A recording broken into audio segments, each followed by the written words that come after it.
Serious. Employers, what is the weirdest or creepiest thing you've found during a background check on a potential employee? Viewers Edition. Story 1.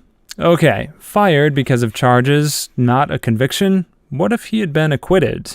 Is he still gone simply because he had been accused? That trucking company better hope he was guilty, or they're screwed. Wow, a cold-calling company with standards? Now I've seen everything. Okay, kink-shaming much?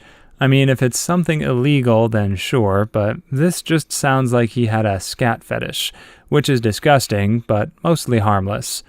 So the guy had charges from 20 years ago. Now he's got a family. Sounds to me like he's done his time and turned over a new leaf. But because of unfortunate companies like the one the OP works at, his punishment continues as though he was just convicted yesterday.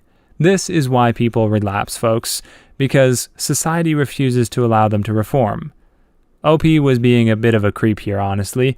Also, a company immediately looking up someone's name specifically to check their Facebook, that's a bit of a red flag to me. I wouldn't be surprised if they also refuse to hire people just because they don't use Facebook. I don't have a Facebook account, and if an employer told me they wouldn't hire me because of it, I'd tell them that I wouldn't want to work for a company that can't trust its employees without spying on them constantly anyway, and then leave them a bad review on multiple employment sites over it.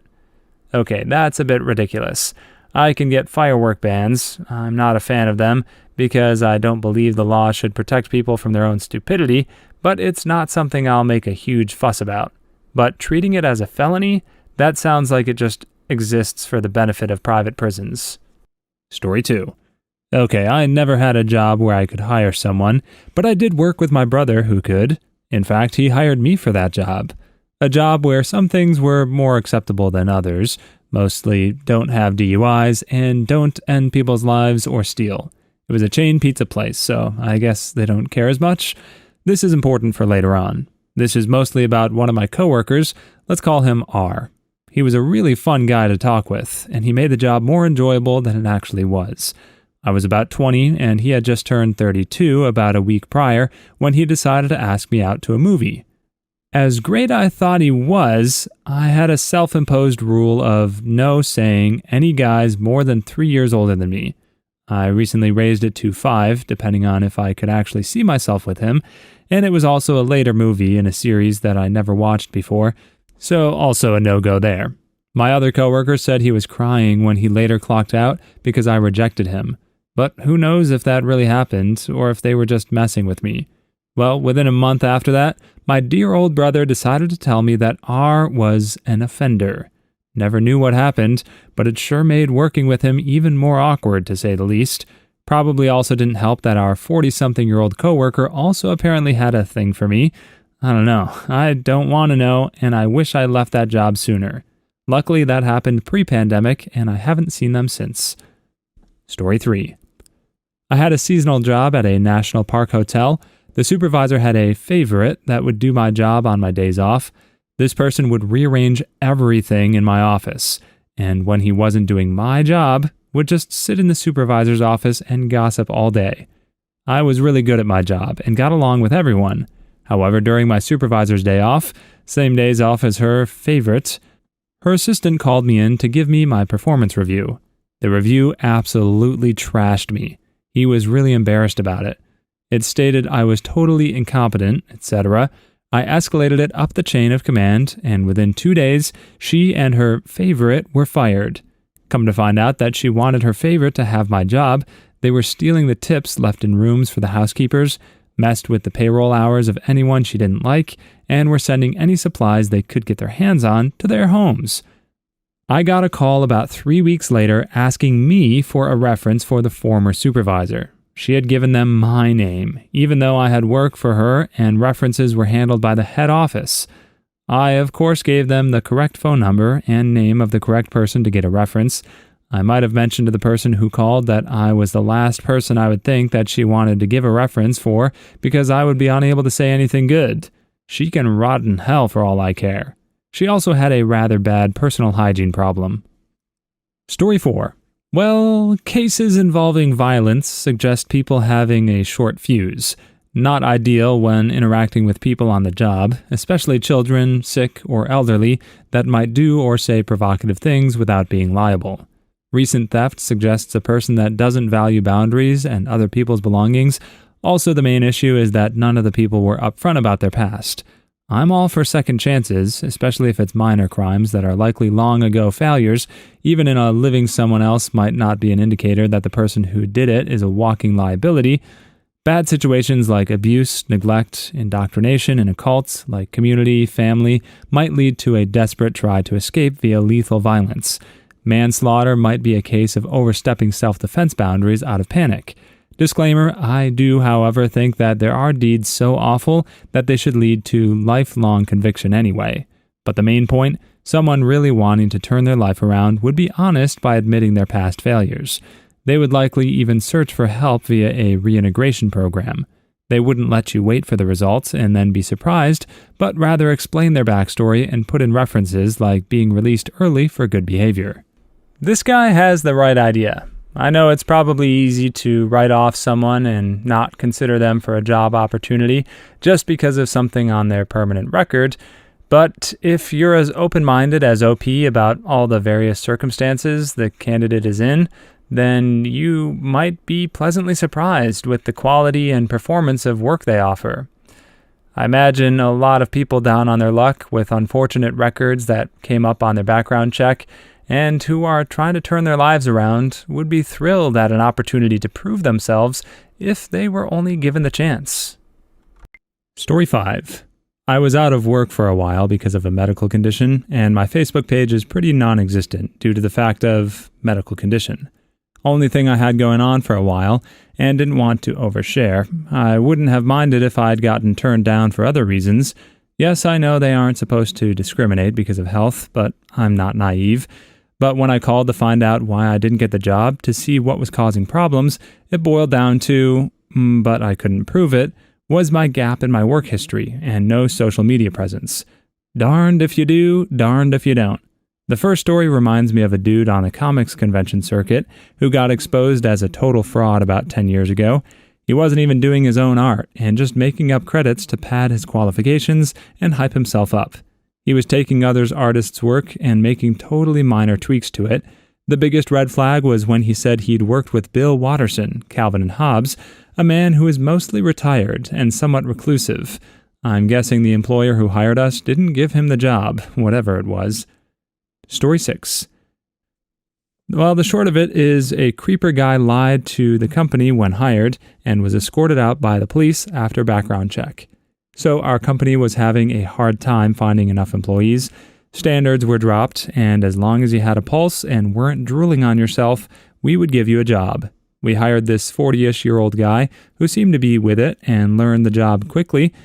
A week into his employment, our area lead felt like something was off, so he ran a background check on the new guy, then immediately called the police. Turns out the new guy had been convicted of multiple assaults against older females. He was a felon and on the diddler registry. He was also required to avoid contact with any females older than 50, like it had to be at least 500 feet away at all times. Guy totally lied about being a felon and having a history.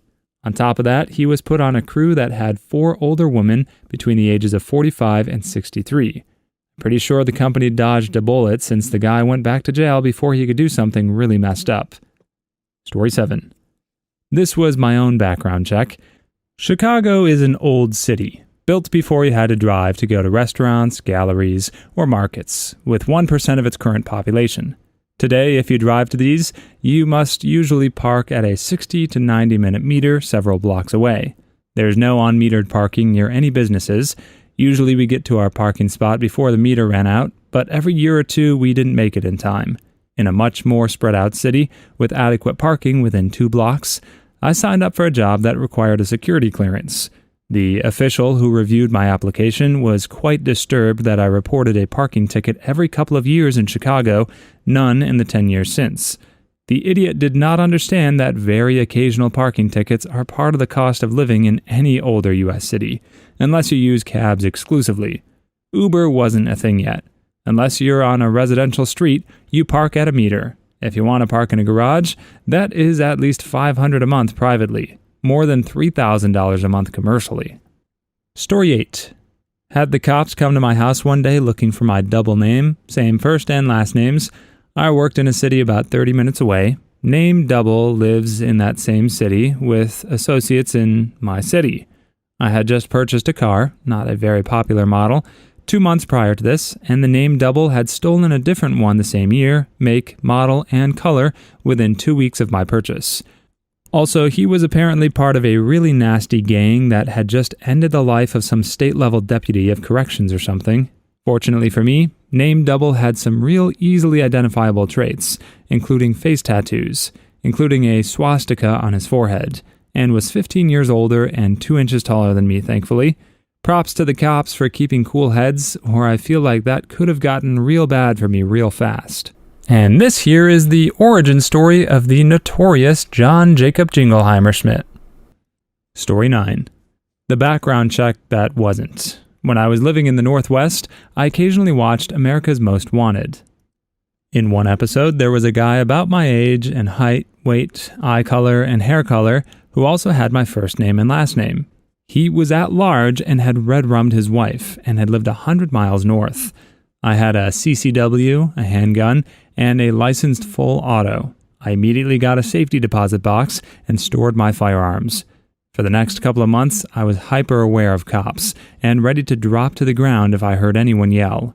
I later realized that BATFX collects copious info on people they permit to buy machine guns, which they share with all other U.S. law enforcement organizations, and I relaxed. Story 11. I've done senior care and worked at a summer camp, so had background checks run on me. No problem since I live a very boring life. Because I'm super bored, I decided to do both Google and Facebook my name. Google didn't come up with much, except some really old marathon and triathlon race results. Facebook was more interesting. I have a unique Polish last name. I found 2 others with the same first name and slight variation on spelling. Possibly related, as the name supposedly was misspelt at immigration. Thankfully, both live a similar boring life. One is in law school, the other posts lots of photos of her dogs. Personally, I don't use my real name, but don't really post much anyway. Story 12. Theft shows a lack in universal morals, so no, I wouldn't want them watching my store. Drugs, while less concerning depending on the drug, I'd be concerned or relapse or using while on the job.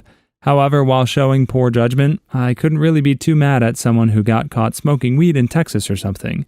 To be honest, you'd have to be running a really crappy establishment to be worried about your employee prostituting while on the clock. And if you pay decently well, the employee wouldn't want the money from prostitution. I feel like those who like easy money wouldn't even bother with a 9-to-5.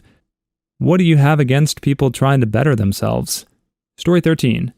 I'm a massage therapist, and one of my regular clients is a psychologist. She used to work with criminals and would do psych evaluations to determine if they were criminally insane and whether or not they should be incarcerated. Well, one of her parents ended the life of his mother and ate her eyes because he thought she was a demon. She declared him insane and wasn't required to be imprisoned or even detained in a mental health facility. His record was expunged, and now he works down the road from me, and his employer has no idea his employee ate his mother's eyes.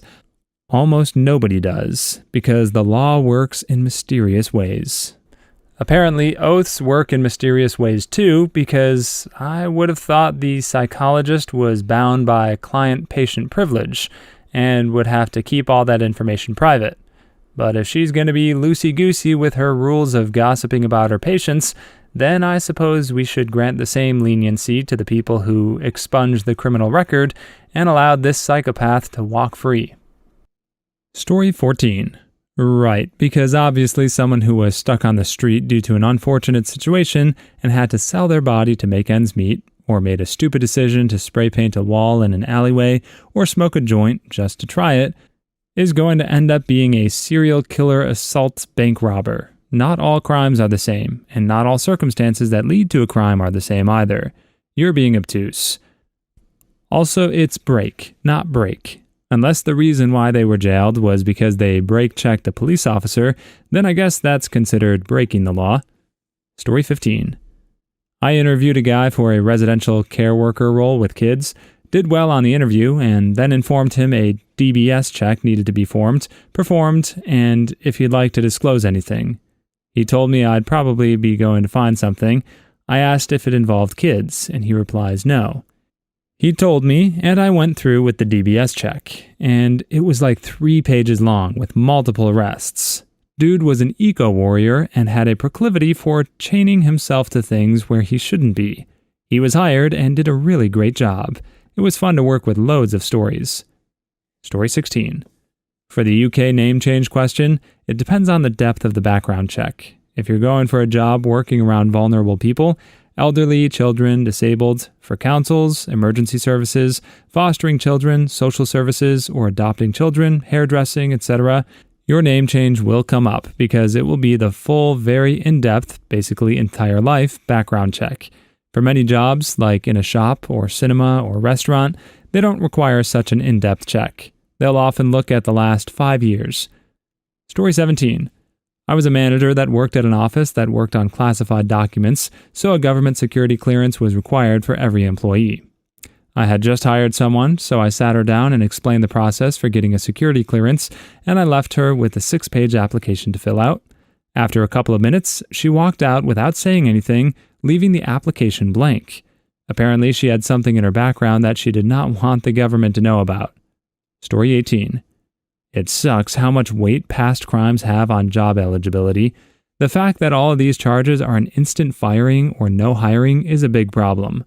And I have to disagree about the person saying that the candidate probably hadn't changed because they lied on their resume. Just look at all these other examples.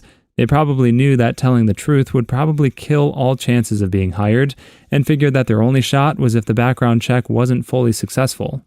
Story 19. Since when do people need data to back up their own personal experiences? I used to be a correctional officer, read prison guard, for the state of Texas, and the public's mental associations between face tattoos and criminal backgrounds may not be 100% founded, but it's an extremely strong horse to bet on. Therefore, face tattoos are indeed practically synonymous with personal penchant for making very bad life choices. And that's my personal experience. I'm glad the propensity to discriminate against tattoos is dwindling, at least in the US. It's not uncommon now to see businessmen with visible tattoos, teachers, customer-facing people. I think it's nice when you get a glimpse into the worker's personality. Obviously, offensive tattoos should be avoided, but otherwise, it's your body, and I would hope an employer wouldn't judge based on the location or subject matter. No one likes to pretend to be someone they're not for 8 hours a day. It's better when we can be who we want to be and also just happen to have a job to pay the bills. But the job shouldn't be our identity unless we want it to be. Also, Post Malone is one of the nicest guys of our time, and he's covered in face tattoos. Story 20. My grandfather had his own moving company, and he was interviewing someone who had marked yes on criminal record. He explained that he pled guilty to the assault of a guy who R-ed his daughter, did his time, and was looking for work. My grandfather ran a background check. Other than the assault charge, he was clean, so he decided to take a shot on him. My dad, who also worked for my grandfather, said he was basically just a quiet and chill guy. Story 22. My comment was only directed on that facial tattoo equals poor judgment. Personal experience can also lead to a flawed correlation equals causation bias. It could be the case that people think face tattoos means you may commit crime, which causes people with face tattoos to have less opportunity, which then leads to more crime. But we'll never know if our only information is from personal experience and personal hypothesis. Story 23. I applied for a job at my local Boys and Girls Club, and they let me work there for like a week, and all of a sudden my boss said he did a background check, and I apparently have a burglary charge. I said I have a third-degree theft charge from shoplifting when I was 17, and he let me go. At the time, I didn't know that a shoplifting charge could come up as a burglary charge. This was about 18 years ago when I was about 23 years old. Story 24. What comes up in a background check? Well, I'm pretty sure that depends on the jurisdiction, at least the nation, possibly an even lower administrative part. Perhaps try Googling background check nation, and then perhaps try narrowing it down some. You'll likely find better explanations that way. However, I strongly suspect employment history is usually not a part. Usually this is about things like arrests and convictions. Story 25. I wasn't the one that did the hiring, but after being hired and passing a background check, I was told the reason they did the background checks was because a previous employee had to come into work one day and said he was sick of the place, then told his only friend that if he truly decided to come in and end everyone's life, he would phone him and just say, "golf ball." Needless to say, it was kind of a crazy work environment. Yikes. Just make sure you don't steal anyone's red stapler, and you're good to go. Story 26. The Milwaukee thing makes sense to me. We had a huge gang problem for decades, and the guys were big into human trafficking and getting their girls into prostitution. We also have a few really good nursing programs, so when the girls wake up and realize their boyfriend is garbage, unfortunately by then they were with this 20-plus guy that they'd been with since they were 13 or 15, and don't leave the guys until they're over 18. Story 28. And you don't understand that someone who doesn't live in a city like that may not understand why it appears as though every few years you enjoy breaking the law. I think it'd be disturbing if he wasn't at least slightly disturbed by that without an explanation. I think that would not be him doing his job. I know I wouldn't want to hire someone who every few years decides to break the law for funsies. Story 29. One of the salesmen at my work was the nicest guy and even gave me $40 cash for staying late to do impromptu interpreting for a deaf client of his. Come to find out later, he was charged with Snapchatting with a minor. Found this out when some of my other coworkers said, "Business hired a pedo," and I asked who and was stunned to learn it was him. I Googled it and saw for myself. Story 30. Yeah, prostitution isn't even a crime in other countries, and I can't understand why it would be. It's an adult offering a service to another adult. Having done it for money in the past does not make one a bad person. I guess that criminalizing prostitution is what creates all of the associated problems. Poor hygiene, pimps, people being forced to do it, close relation to other crime in the first place. Story 31. As a general comment, I hate the whole Google you and check out your Facebook. Turns out there's someone else with the same name with slight spelling variations, but they're a doctor, so I don't expect that'll backfire. But I literally don't have a Facebook because I don't want any of my personal stuff online like that, and I worry that actually makes me seem worse these days, like I'm hiding. Story 32. A legitimate concern. It's illegal, but should it be? And should the employer care what the charge was, and whether it was related to the job? Marijuana has been legalized in many places, so there are lots of people with convictions from when it was still illegal. If it's legal now, but it was illegal, should that conviction matter? What if the thing is legal, but the company itself still forbids it? Story 35. Right, I forgot jail and prison isn't a punishment for wrongdoing. Look, I'm not saying crimes should just be forgiven and forgotten. I just feel bad for people who actually want to get their lives right, but can't due to their past. Ignoring trafficked and coerced victims, these are the results of their choices, but I don't think it too outlandish to want for people to do better for themselves. Story 36. My dad once had a job application delayed because of a pending court case against someone with the same name as him. The job was something law adjacent. My dad used to be a lawyer, and the court case wasn't for anything too heinous, but it was definitely a headache trying to prove he wasn't the same guy. Please leave your stories in the comments. I'd love to make a video of them in the future. Also, don't forget to like and subscribe.